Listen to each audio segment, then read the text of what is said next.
Hello everyone, how are you today? So we are having our MRCPI OSCE task. It's a long case today, so that means you need to finish it in the exam in 25 minutes. In the 25 minutes, what is required? What do you expect during the long session? This we have explained before, and what we expect is 2 examiners present and 1 role player and 1 mannequin is there. So in the day of the exam, in the morning, usually they will start with a long case, but of course this can be changed, no problem. The long case, you will have the exam brief or the case brief, and you'll have the role player. So let's have a look here to the candidate instruction. So if I'm starting this, I will say, for example, hello, good morning, this is Rabah Abdul, one of the exam candidates, and here is my sticker. May I confirm your name and age, please? So she will say that Sandra Burden, okay, at 55 years old. Now, my friends, after I introduce myself to her, I would like to obtain the history, right? So how I will go through the history of this patient. I will go the history of this patient as follows. I understand that you have been referred by the GP because of bloating and some tummy discomfort. Is it okay if I ask you some questions to understand more about you? And yeah, agree. So everything we discussed will stay confidential. Please stop me if anything is not clear to you, and I will explain it again.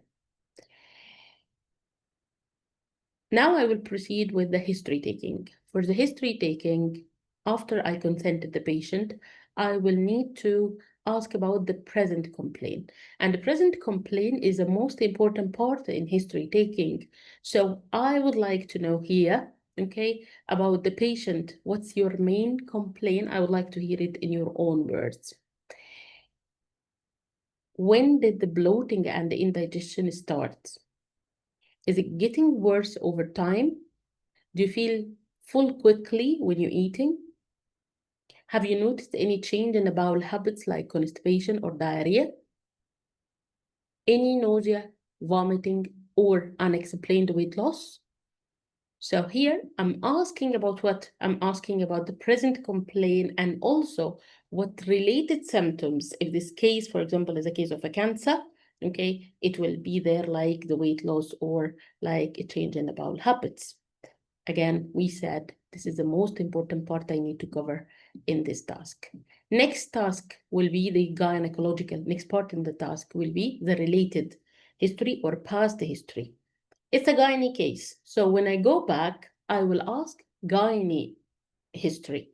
In the gynae history, okay, I just want to confirm the postmenopausal status. Okay, so when was the last time you've seen your period? And have you had any bleeding since the menopause?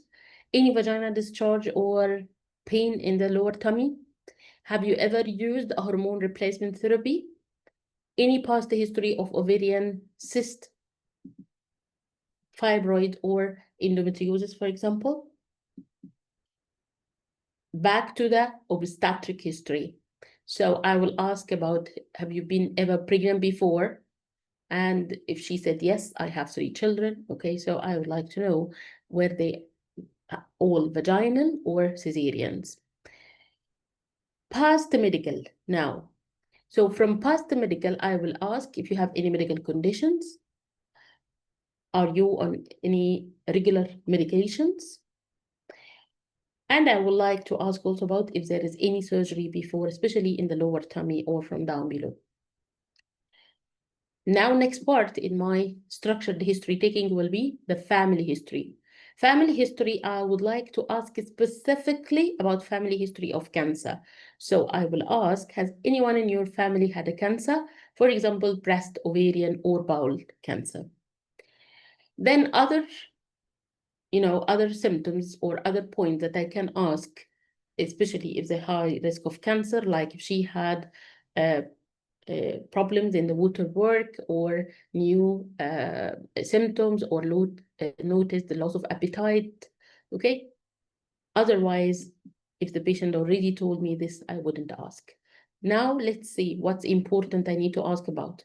Please make sure that you know if the patient on any regular medications and if the patient have any known allergy. So known allergy is very important, and allergy is under the safety of any patient. So whenever you are discussing a patient management, know what is her allergy status, make it as a routine. Social history. Is a social history important? Yes, of course it's important. I would like to ask about history for smoking, drinking alcohol, or recreational drugs. Then I would like to ask also this patient about if she had a good support at home, okay? And for example, if this patient is how you coping with the new symptoms. This very important. So now I'm closing my history taking after I obtained all the necessary information. Yes, I'm sorry. I think that we have to include the smear here in this. Yeah. Okay. So please, my friends, make sure that the smear history is mentioned here. I will put it with the family history post-surgical. Okay. Here I will advise the smear. Okay, pardon me for this. Now, let's see. In the closing, for the closing, I would like to thank Mrs. Burden. I appreciate that you're sharing all this information. I know can be worrying, and the next step will be for me will be examining your tummy and discuss the result. What do you think about that? So this means I'm taking consent from her to go for the examination, right? Step. In the examination step, I don't expect, of course, to see Mrs. Burden in the examination table, but I will find a mannequin and an examiner that assessing my practical skills. So we will pause here, my friends, and then we will watch together how to perform the general examination.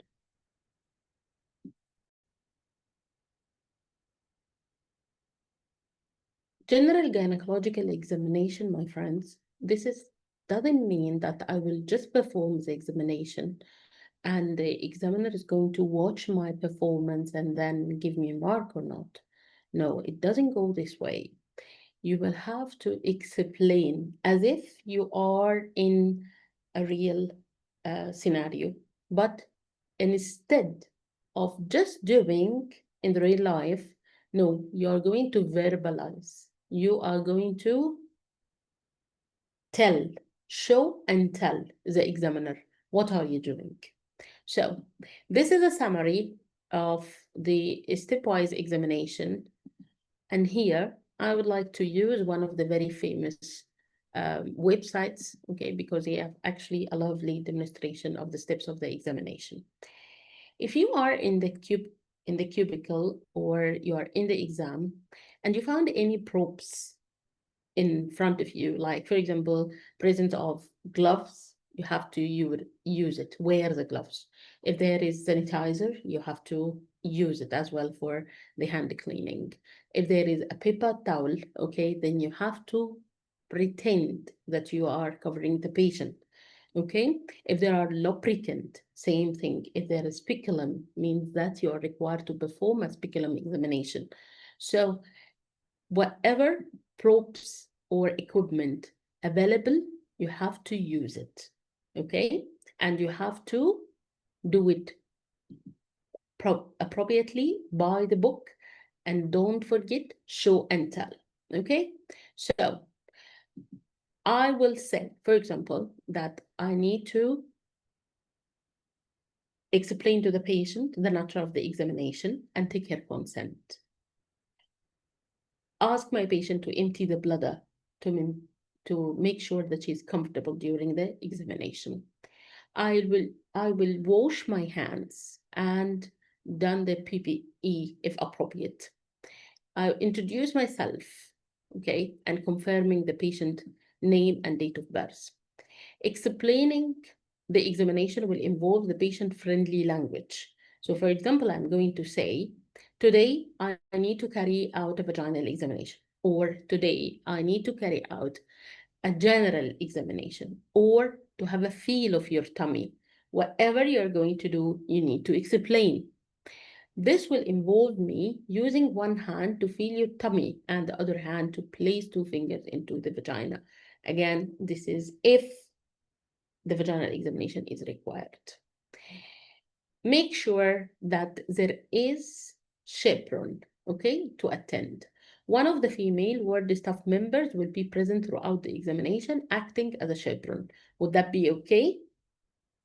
So, very important, my friend, this introduction. Ensure that the patient is comfortable, ensure that you have obtained the consent, have explained yourself, what are you going to do, and patient emptied her bladder. And now, my friends, I'm going to maintain the dignity and privacy of the patient. I will use the curtain, okay, and let the patient, lie comfortably in the bed. I would like to make sure that my patient is comfortable. She removed her underwear, okay, and she's lying in the clinical examination couch, and I would help the patient covering herself, okay, with the sheet provided. Provide the patient with privacy, undertake to undress and to check whether it's okay to re-enter the room before doing so. Then, my friends, we all know that there is a general examination that I would like to perform, okay? And then there is abdominal examination. What is included in the general examination? General examination, as we all know, this will be for a general look to the patient, okay? And the vital signs, watch the face for any for jaundice, for example, or for the signs of dehydration, if any, okay? And then I will check for the neck as well, okay? And I'll check for the thyroid enlargement. And then I'm going to go down for the chest, right? To hear for the chest sound and for the presence of murmur, heart murmurs. And then I will go for the abdominal examination. In the abdominal examination, it will be very important, okay, that I will go stepwise approach. What is a stepwise approach? You remember, for any examination, parts of the examination, it will be inspection, palpation, and percussion, right? So, what I will look for in the inspection phase. Anybody knows? Hmm?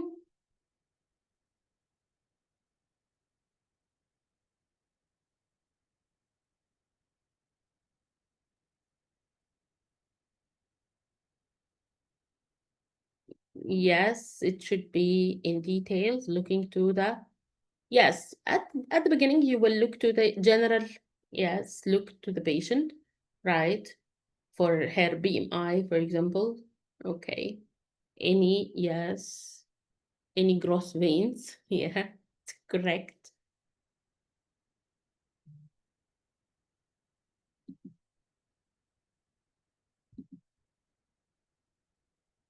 Bulging, yes. So you mean asymmetry, okay, good. So my dear, you mean that you are looking for any visible masses? Is that what you mean?